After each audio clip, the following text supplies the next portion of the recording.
You know, if you take people, and I've told you this, and you expose them voluntarily to things that they are avoiding and are afraid of, you know, that they know they need to overcome in order to meet their goals, their self-defined goals. If you can teach people to stand up in the face of the things they're afraid of, they get stronger. And you don't know what the upper limits to that are, because you might ask yourself, like, if for 10 years, if you didn't avoid doing what you knew you needed to do, by your own definitions, right, within the value structure that you've created, to the degree that you've done that, what would you be like?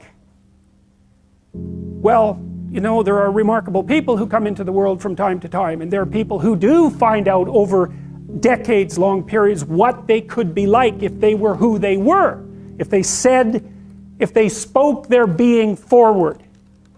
And they get stronger and stronger and stronger, and we don't know the limits to that. We do not know the limits to that. And so you could say, well, in part, perhaps the reason that you're suffering unbearably can be left at your feet, because you're not everything you could be, and you know it.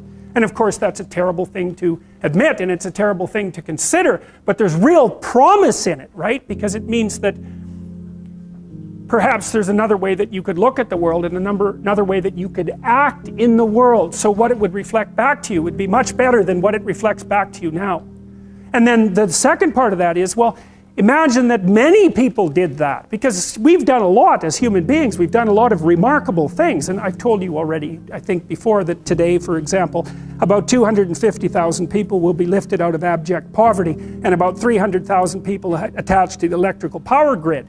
We're lifting people out of poverty collectively at a faster rate that's ever occurred in the history of humankind by a huge margin.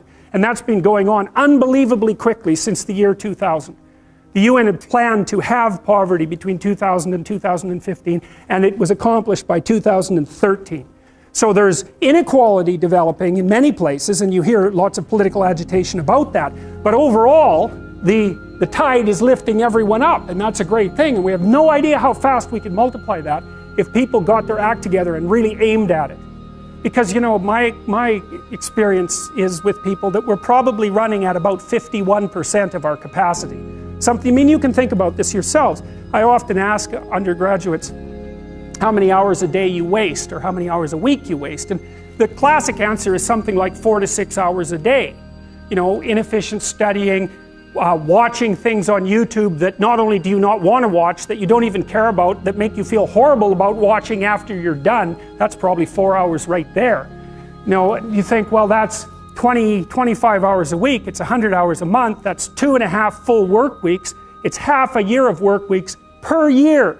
And if your time is worth $20 an hour, which is a radical underestimate, it's probably more like 50 if you think about it in terms of deferred wages. If you're wasting 20 hours a week, you're wasting $50,000 a year. And you are doing that right now. And it's because you're young, wasting $50,000 a year is a way bigger catastrophe than it would be for me to waste it, because I'm not going to last nearly as long. And so if your life isn't everything it could be, you could ask yourself, well, what would happen if you just stopped wasting the opportunities that are in front of you? You'd be who knows how much more efficient. 10 times more efficient. 20 times more efficient. That's the Pareto distribution. You have no idea how efficient people get. It's off the charts. Well, and if we all got our act together collectively and stopped making things worse, because that's another thing people do all the time, not only do they not do what they should to make things better, they actively attempt to make things worse because they're spiteful or resentful or arrogant or deceitful or homicidal or genocidal, or all of those things all bundled together in an absolutely pathological package. If people stopped really trying just to make things worse, we have no idea how much better they would get just because of that. So there's this weird dynamic that's part of the existential system of ideas between human vulnerability, social judgment, both of which are major causes of suffering, and the failure of individuals to adopt the responsibility that they know they should adopt. And that's the thing that's interesting too, is that, and like another thing I've often asked my undergraduate classes is, you know, there's this idea that people have a conscience. And you know what the conscience is. It's this feeling or voice you have in your head just before you do something that you know is stupid, telling you that probably you shouldn't do that stupid thing. You don't have to listen to it, strangely enough. But you go ahead and do it anyways, and then, of course, exactly what the conscience told you was going to happen inevitably happens, so that you feel even stupider about it than you would if it happened by accident. Because you know, I knew this was going to happen, I got a warning it was going to happen, and I went and did it anyways. And the funny thing too is that that conscience operates within people, and we really don't understand what the hell that is.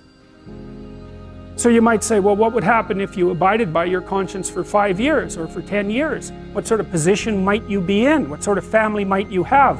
What sort of relationship might you be able to forge? And you can be bloody sure that a relationship that's forged on the basis of who you actually are is going to be a lot stronger and more welcome than one that's forged on the basis of who you aren't.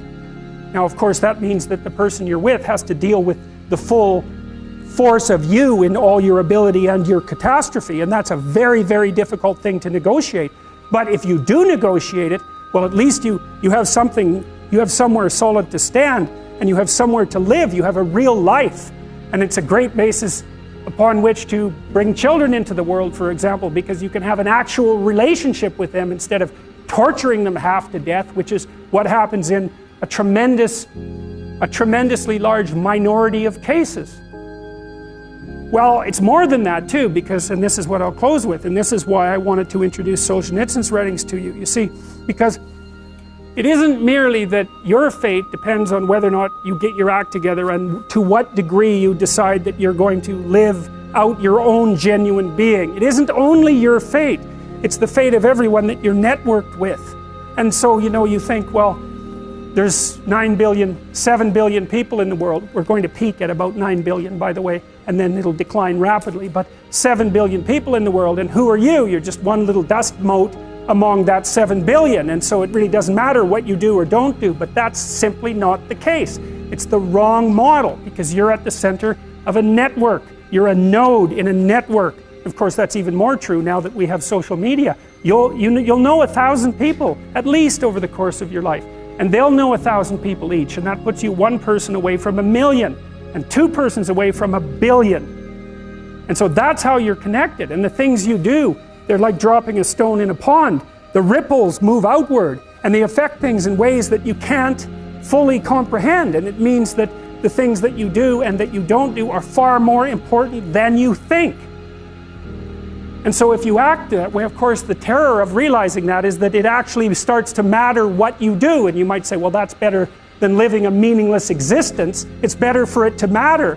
But I mean, if you really asked yourself, would you be so sure if you had the choice? I can live with no responsibility whatsoever. The price I pay is that nothing matters. Or I can reverse it and everything matters. But I have to take the responsibility that's associated with that. It's not so obvious to me that people would take the meaningful path. You know, when you say, well, nihilists suffer dreadfully because there's no meaning in their life, and they still suffer. Yeah, but the advantage is they have no responsibility. So that's the payoff, and I actually think that's the motivation. Say, well, I can't help being nihilistic. All my belief systems have collapsed. It's like, yeah, maybe.